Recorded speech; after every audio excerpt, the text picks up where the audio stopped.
రేపు ఈవినింగ్ లోపు ఇవాళ ఏ టైంకి అయితే అరెస్ట్ చేశారో ఆ టైం లోపు ప్రొడ్యూస్ చేస్తారు మ్యాజిస్ట్రేట్ గారి ముందు. సరే, అది సెకండ్ ఆ యాక్షన్ ఎలా ఉండబోతుంది ఏంటి అనేది అది రేపు చూస్తాం మనం. ఇక్కడ పాయింట్ ఏంటంటే నెక్స్ట్ ఛార్జ్ షీట్లో అసలు వాళ్ళ పేర్లు ఇంకెవరెవరి పేర్లు ఉంటాయి అనే దాని మీద చాలా సస్పెన్స్ ఉంది.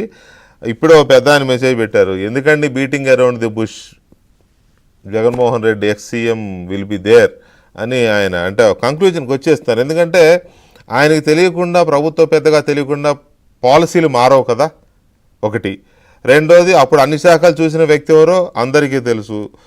నా పాయింట్ ఏంటంటే, ఒకటి నెక్స్ట్ ఛార్జ్ షీట్లో ఎవరెవరు ఉంటారు అనేది మీరు మీ గెస్సింగ్ అయినా లేకపోతే మీ అంచనాలైనా చెప్పండి ఒకటి. రెండవది,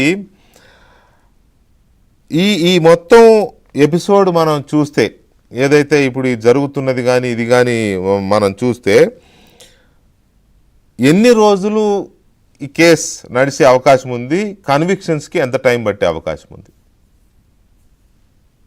ఇప్పుడు జనరల్గా ఏంటంటే ఇప్పుడు వరకు చూపించింది 65 మంది అక్యూడ్గా సైట్ చేశారు. అవును. సో దాంట్లో 11 మందిని అరెస్ట్ చేశారు. వీళ్ళందరిని అరెస్ట్ చేయాలి, విచారణ చేయాలి కదా. చేయాలి. రెండు ఇంకా ఎస్ కాబట్టి అది పార్ట్ ఆఫ్ ఇన్వెస్టిగేషన్ లో వాళ్ళు ఎంత ఎఫర్ట్ చేస్తారు అనే దాని మీద ఉంటుంది.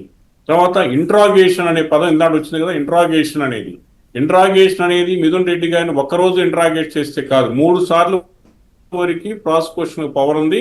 45 రోజుల్లో 3 సార్లు కూడా ఇంట్రాగేషన్, ఒకసారి కోఆపరేట్ చేయకపోతే మళ్ళీ ఇంకోసారి వేసుకోవచ్చు, ఇంకోసారి 3 సార్లు వరకు కూడా ప్రాసిక్యూషన్ పవర్ ఉంది. వాళ్ళు కోఆపరేట్ చేయలేదు అంటే అసలు బెయిలే ఇచ్చేటువంటి పరిస్థితి లేదు. అది కూడా ఆయన మర్చిపోకుండా ఉండాల్సినటువంటి పరిస్థితి. ఎందుకంటే ఎప్పుడైతే ఇన్వెస్టిగేషన్ కోఆపరేట్ చేస్తాడో, ఎప్పుడైతే ఆయన చెప్పాల్సినటువంటి విషయాల్ని చెప్తాడో, లేకపోతే ఏదో ఒకటి ఆయన తోచింది అది అబద్ధమా నిజమా అనేది కోర్టు ఇన్వెస్టిగేషన్ లో తేల్తారు మళ్ళీ. ఎందుకంటే మొత్తం కూడా ఇక్కడంతా కూడా రికార్డ్ అంతా కూడా అవైలబిలిటీ ఉందండి. 100% 300 పేజీలు ఈ రోజు మొత్తం కూడా ప్రిలిమినరీ ఛార్జ్ షీట్ ఫైల్ చేశారు. మరి టెక్నికల్ గా ఎవిడెన్స్ ఉంది, ఇది కాదన్నా అవునన్నా దాంట్లో మీరు చెప్పినట్టు టెక్నికల్ ఎవిడెన్స్ తో అయినా సరే ప్రూవ్ చేసి అతని మీద సరైనటువంటి ఎలిగేషన్స్ అన్ని కూడా ఛార్జెస్ ఫ్రేమ్ చేసేటువంటి అవకాశం ఉంటుంది. కనుక ఇప్పుడు ఒక పక్క నుంచి విట్నెస్ ఎగ్జామిన్ చేయటం, ఓ పక్క నుంచి 164 స్టేట్మెంట్స్ రికార్డ్ చేయటం, మూడోది వచ్చేదానికి టెక్నికల్ ఎవిడెన్స్ ఏదైతే ఉందో దానికి ఎక్కువగా ఎవిడెంట్ వాల్యూ ఈ రోజు కోర్టు కూడా యాక్సెప్ట్ చేస్తుంది, ఎవిడెన్స్ యాక్ట్ కూడా యాక్సెప్ట్ చేస్తుంది. అట్లాగే సుప్రీం కోర్టు కూడా టెక్నికల్ ఎవిడెన్స్ ని ఎక్కువగా ప్రాధాన్యత ఇచ్చేటువంటి విధానం కూడా ఉంది. కనుక ఇవన్నీ చేసుకున్న తర్వాత కొంత టైం పెట్టేటువంటి అవకాశం ఉంటుంది ఛార్జ్ షీట్ ఫైల్ చేయడానికి. అప్పటి వరకు వీళ్ళకి బెయిల్ శాంక్షన్ చేసేటువంటి అవకాశం కూడా ఉండదు అనేది మన స్పష్టంగా తెలుస్తుంది. దాంతోపాటు ఇంకొక విషయం నాకు చెప్పండి లక్ష్మణ్ గారు.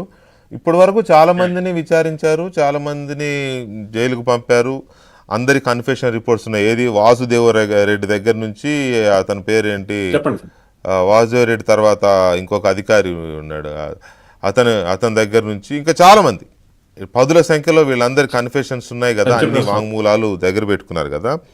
ఇప్పుడు మిథున్ రెడ్డి కనుక ఈ ఎపిసోడ్ మొత్తంలో ఏమీ నాకు తెలియదు అని ఆయన అన్నాడనే అనుకోండి, ఆయనకు సంబంధించి వేరే వాళ్ళు చెప్పారు, తీసుకొచ్చారు, అరెస్ట్ చేశారు, రైట్, బాగుంది.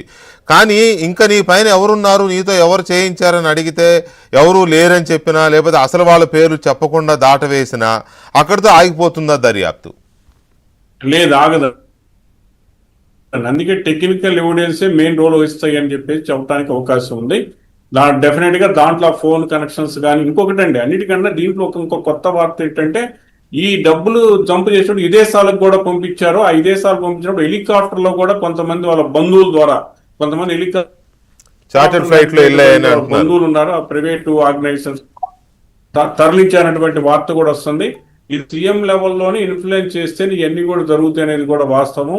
కాబట్టి ఈ డబ్బు అంతా కూడా తీసుకెళ్లి విదేశాల్లో సుమారు 10,000 ఎకరాల వరకు వీళ్ళు కొంత ల్యాండ్ కూడా పర్చేజ్ చేశారని కూడా చెప్పేసి 10,000